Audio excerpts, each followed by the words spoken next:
En una cumbre aislada, bañada por una luz que no pertenecía a este mundo, tres hombres conversaban sobre el destino de la humanidad. Jesús, con el rostro brillante como el sol, y a su lado, dos de las figuras más legendarias de la historia de Israel: Moisés, el legislador, y Elías, el profeta de fuego. Durante siglos hemos interpretado esta escena, la transfiguración, como un glorioso respaldo, un encuentro de titanes celestiales donde los héroes del pasado vinieron a honrar al Mesías, colocándolo en su panteón sagrado. Vemos a Moisés y Elías como coprotagonistas en un escenario divino, confirmando la grandeza de Jesús.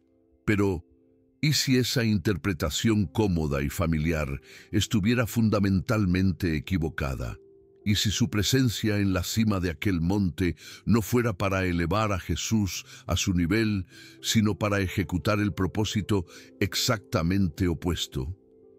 Imagina por un instante que la intención de Dios Padre no era crear una santísima Trinidad de héroes de Israel, sino declarar públicamente el fin de una era. ¿Y si la aparición de Moisés y Elías no fuera una celebración de continuidad, sino una solemne ceremonia de traspaso de autoridad? Un relevo cósmico donde la ley y los profetas, personificados en aquellos dos hombres, vendrían no para ser igualados a Jesús, sino para inclinarse ante Él, reconociendo que su tiempo había llegado a su fin. Esto no es una teoría, sino una verdad oculta en la gramática del texto original, en el simbolismo del lugar y en la reprensión divina que le siguió. Prepárate para ver la transfiguración no como un encuentro de iguales, sino como un acto de abdicación. El verdadero misterio de la transfiguración no es solo por qué aparecieron Moisés y Elías, sino qué significó su presencia para el futuro de la fe. ¿Por qué no Abraham, el padre de todos los creyentes, o David, el rey cuyo trono heredaría el Mesías? El Evangelio de Lucas nos da una pista crucial. Hablaban sobre el éxodo que Jesús estaba a punto de realizar en Jerusalén. ¿Qué éxodo era ese? Tan vital que se convirtió en el centro de la conversación celestial más importante jamás registrada. ¿Y por qué la reacción instintiva y bien intencionada de Pedro de querer construir tres memoriales iguales fue un error teológico tan grave que exigió una intervención directa y audible de Dios? La respuesta a estas preguntas redefinirá para siempre tu comprensión sobre el lugar de Jesús en la historia de la salvación. Si eres el tipo de persona que no se contenta con respuestas superficiales, que anhela sumergirse en las profundidades de la Escritura para rescatar las perlas de verdad que la mayoría ignora, entonces estás en el lugar correcto. En los próximos minutos vamos a decodificar juntos el simbolismo detrás de la identidad de Moisés y Elías, a desentrañar el significado oculto de la palabra éxodo en aquella conversación celestial y a exponer el error teológico que casi todos cometemos al leer este pasaje. Antes de continuar esta escalada hacia la revelación, te invito a unirte a nuestra comunidad de exploradores de la verdad. Deja tu me gusta para que el algoritmo entienda la relevancia de este estudio. Suscríbete para no perderte ningún viaje como este y cuéntanos en los comentarios desde qué país nos estás viendo. Tu presencia aquí es lo que nos impulsa a cavar cada vez más profundo.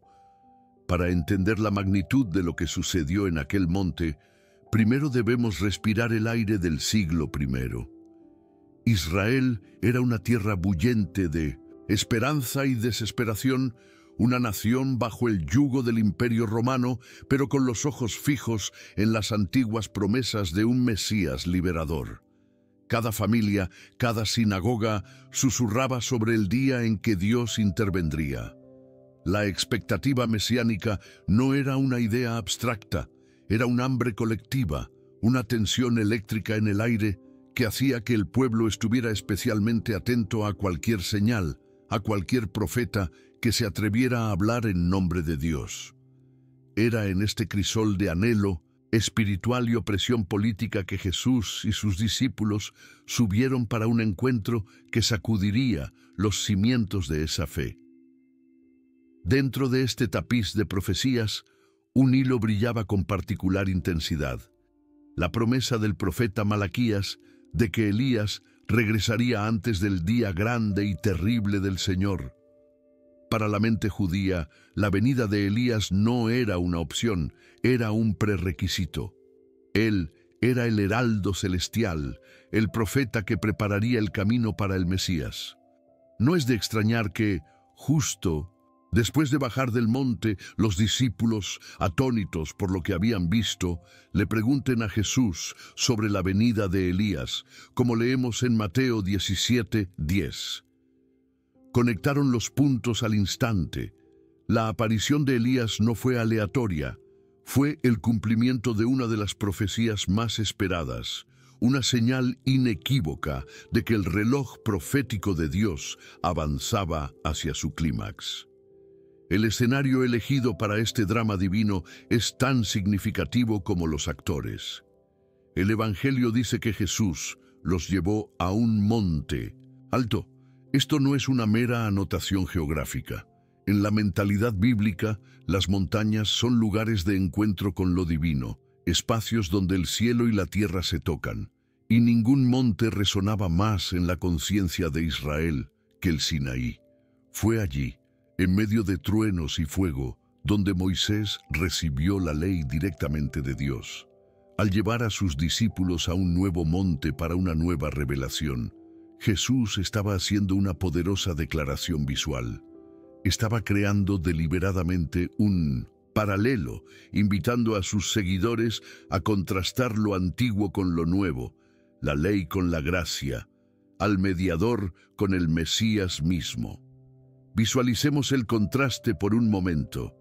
En el Sinaí, la gloria de Dios era tan abrumadora y terrible que el pueblo tuvo miedo e imploró no escuchar la voz de Dios directamente. La ley fue entregada en tablas de piedra, frías e inflexibles, un estándar de santidad imposible de alcanzar. Moisés subió solo, con el rostro velado para proteger al pueblo del reflejo de una gloria que no podían soportar. El Sinaí representaba la majestad santa e inaccesible de Dios, una alianza que dependía de la obediencia humana y que en última instancia exponía el pecado. Aquel monte representaba una distancia fundamental entre Dios y el hombre, una barrera que la ley revelaba, pero no podía eliminar. Ahora, en este nuevo monte, la atmósfera es radicalmente diferente. Sí, hay una gloria abrumadora, pero emana de la persona de Jesús. La divinidad no está escondida en una nube oscura y truenos, sino revelada en el rostro de un hijo. Los discípulos no son mantenidos a distancia por miedo, sino que son invitados a presenciar la intimidad entre el Padre y el Hijo. La conversación no es sobre mandamientos de no harás, sino sobre un éxodo redentor, un acto de liberación que Jesús mismo realizaría. Queda claro que este no es el Sinaí 2.0. Este es el punto de inflexión, donde Dios ya no está entregando un código de conducta, sino revelando a aquel que es la personificación de toda su voluntad. La tensión está establecida. ¿Cómo se relaciona esta nueva revelación con la antigua?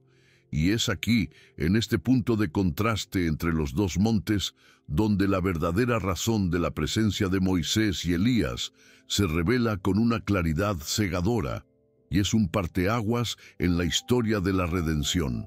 No estaban allí como participantes de un comité celestial, sino como testigos de un traspaso monumental de autoridad.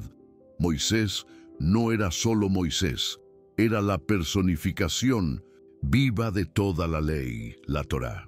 Elías no era solo Elías. Como el más grande de los profetas, representaba la totalidad de los profetas, los Neviim. Juntos, encarnaban todas las escrituras hebreas. Su aparición era el reconocimiento simbólico de que cada ley, cada sacrificio y cada profecía del Antiguo Testamento apuntaba a Jesús y encontraba en él su cumplimiento absoluto. La voz de Dios que resonó desde la nube, reprendiendo el intento de Pedro de igualarlos y ordenando «escuchadle a él», no fue un simple respaldo. Fue un decreto divino que anulaba cualquier autoridad paralela, estableciendo a Jesús como la única y suprema fuente de revelación para toda la humanidad, por los siglos de los siglos.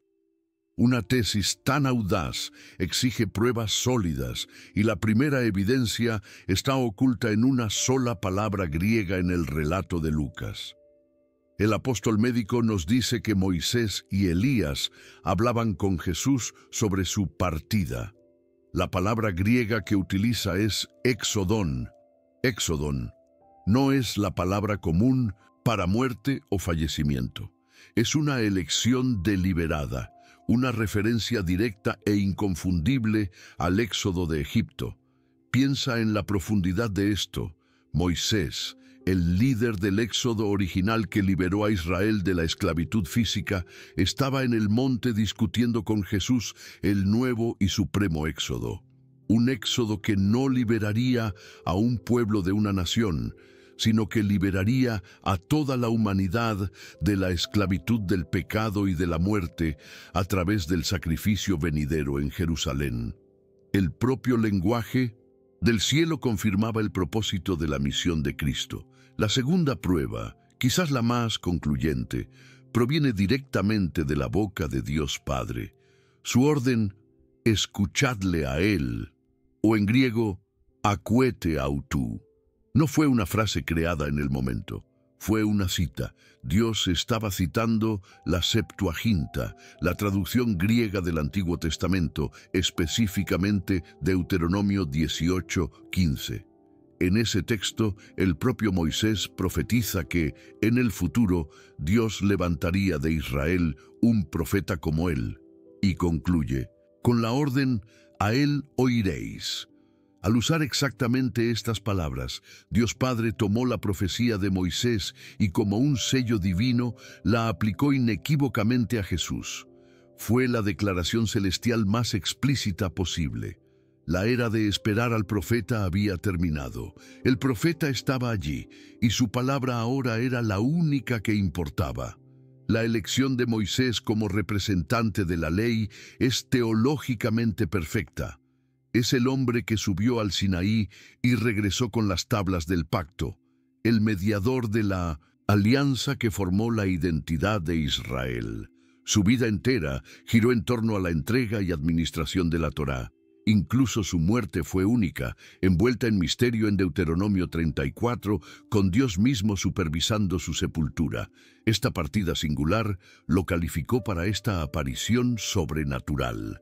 No vino a dar nuevas leyes, sino a testificar que el propósito de la ley, revelar el pecado y señalar la necesidad de un Salvador, se había cumplido plenamente en la persona de Jesucristo. Su presencia fue un acto de sumisión de la ley al legislador. De la misma manera, Elías era la personificación ideal de los profetas. Mientras Moisés representaba la revelación escrita y fundamental de Dios, la Torá, Elías representaba la voz continua, milagrosa y confrontadora de Dios a lo largo de la historia de Israel, los Nevi'im. Era el profeta del fuego, de los milagros espectaculares y de la oposición a la idolatría. Y, crucialmente, su partida de la tierra también fue única, según se registra en Desmdurs, Reyes 2.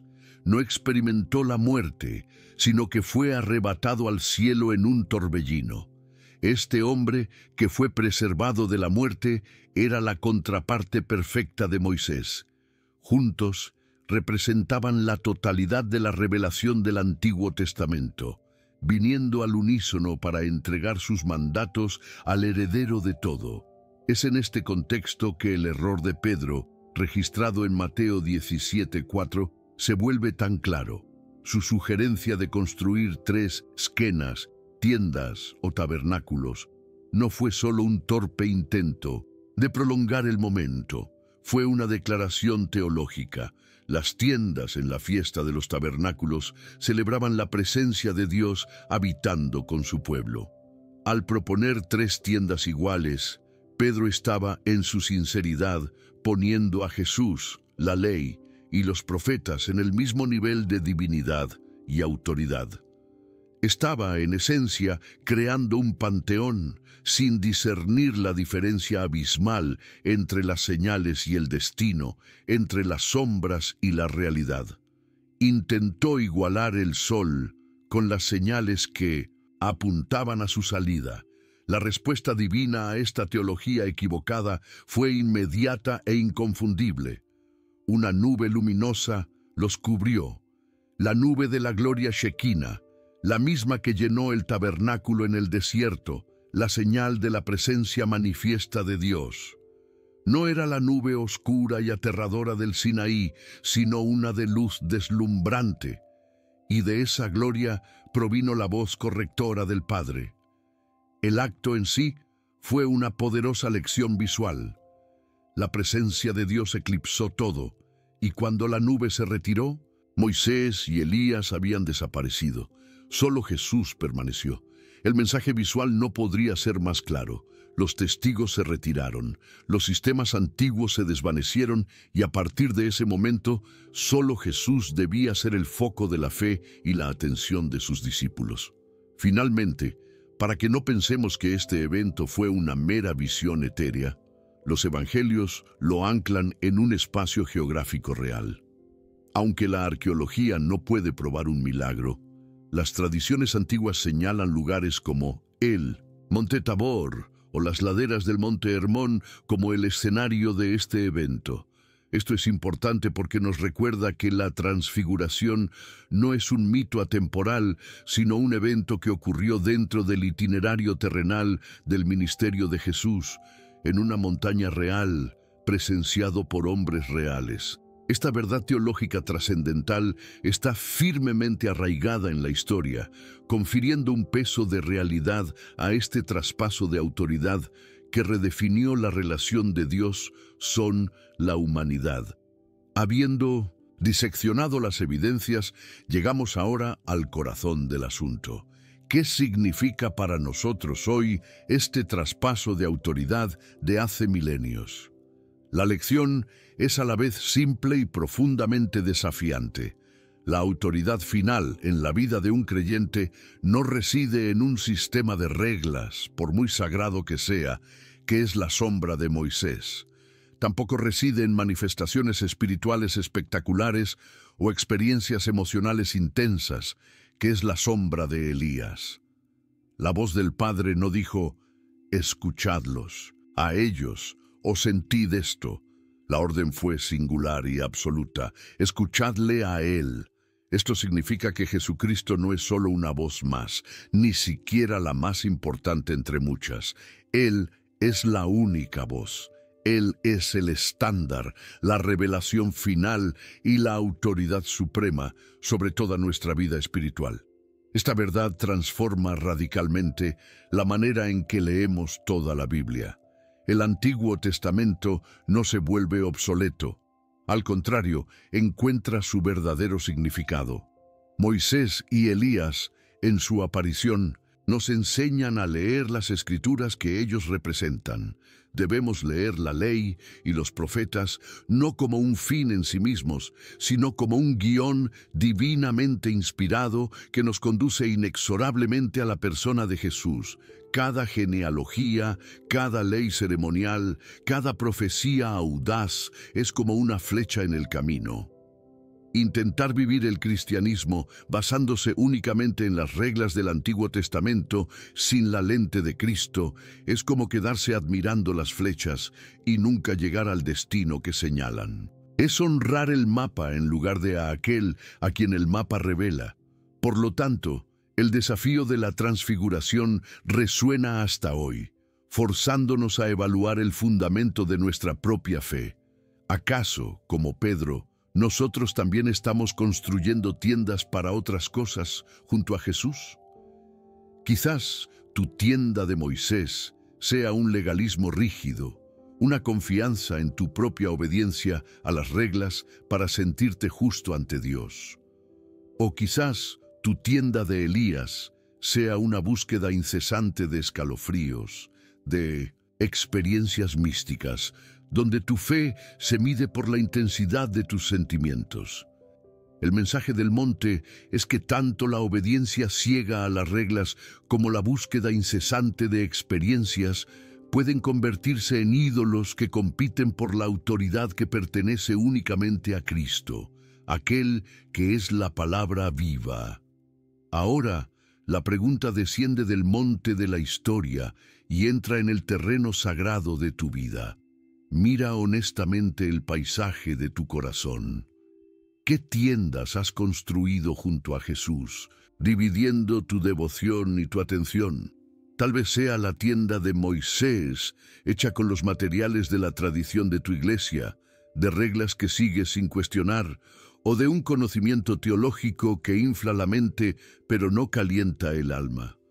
Te sientes seguro allí, en la comodidad del sistema. O tal vez prefieras la tienda de Elías, un lugar de experiencias emocionales intensas, donde tu fe se mide por los escalofríos durante la alabanza o por la frecuencia con que recibes una palabra profética. Buscas constantemente el fuego, el espectáculo. El peligro sutil no está en las tiendas en sí, pues la tradición puede tener su valor y la experiencia puede ser genuina. El error, el mismo error de Pedro, está en darles el mismo peso, la misma autoridad que le das a Jesús. Sé honesto contigo mismo. ¿Le das la misma autoridad a una costumbre denominacional, a tu Moisés, que a las palabras directas de Jesús registradas en rojo en tu Biblia? ¿Confías más en el recuerdo de una experiencia emocional pasada, tu Elías, que en la presencia constante y fiel de Cristo hoy? Dividir nuestra lealtad es el camino más corto hacia una fe inestable, dependiente de estructuras externas o de sentimientos internos, en lugar de reposar únicamente en la roca. En medio del ruido ensordecedor de opiniones, voces religiosas, gurús de autoayuda y de nuestras propias ansiedades, la voz del Padre en aquella nube de gloria resuena con una claridad que atraviesa los siglos. No nos dio un sistema complejo, ni una fórmula de 5 pasos, ni una emoción que perseguir. Nos dio una persona. La instrucción fue simple y directa, un faro en medio de la niebla de la confusión humana. Este es mi Hijo amado. Escuchadle a él. La pregunta final, que solo tú puedes responder en el silencio de tu corazón, es, en medio de todas las otras voces que escuchas, ¿estás, de hecho, y por encima de todo, escuchándole a él? La transfiguración, por lo tanto, no fue un mero respaldo, sino una encoronación. Fue el momento solemne en que Dios Padre, ante testigos que representaban toda la revelación anterior, declaró que la era de los sistemas y las sombras había terminado. La autoridad suprema para hablar en nombre de Dios, para definir la verdad y para guiar a la humanidad ya no estaba dividida, fue consolidada e investida únicamente en la persona de su Hijo Jesucristo. Moisés y Elías no vinieron a compartir el trono, sino a señalar al Rey y, en su desaparición, enseñarnos que solo Él debe permanecer en el centro de nuestra visión y de nuestra adoración. El mensaje es eterno. La ley y los profetas susurraron lo que Jesús declararía en voz alta. Ahora, este viaje de descubrimiento se transforma en una invitación a la acción. Y el primer paso para calibrar nuestra audición espiritual es la honestidad brutal. Por eso, quiero invitarte a participar en algo poderoso en los comentarios. Reflexiona sobre tu caminar y responde. ¿Cuál es tu mayor lucha? Comenta abajo con la palabra Moisés, si tu tendencia natural es apegarte más a las reglas, a la estructura y al legalismo para sentirte seguro. O comenta Elías si tiendes a buscar más las experiencias emocionales, los escalofríos y las manifestaciones espectaculares, poniéndolos como el centro de tu fe. No hay juicio aquí, solo una comunidad que busca la verdad. Y si aún no lo has hecho, suscríbete ahora para continuar desentrañando las Escrituras con nosotros. Ser honesto sobre tu tendencia no es una señal de debilidad, sino el primer y más crucial paso para aprender a discernir la única voz que realmente importa. Reconocer hacia qué tienda eres más propenso a correr es lo que te da el poder de desmontarla y fijar tus ojos únicamente en Jesús. El Padre nos dio la clave, el punto focal para una vida de claridad y propósito en medio del caos. Nos dio a su Hijo. Recuerda siempre, en un mundo lleno de ecos, solo la voz del Hijo tiene el poder de crear y transformar tu realidad. Escúchale a Él.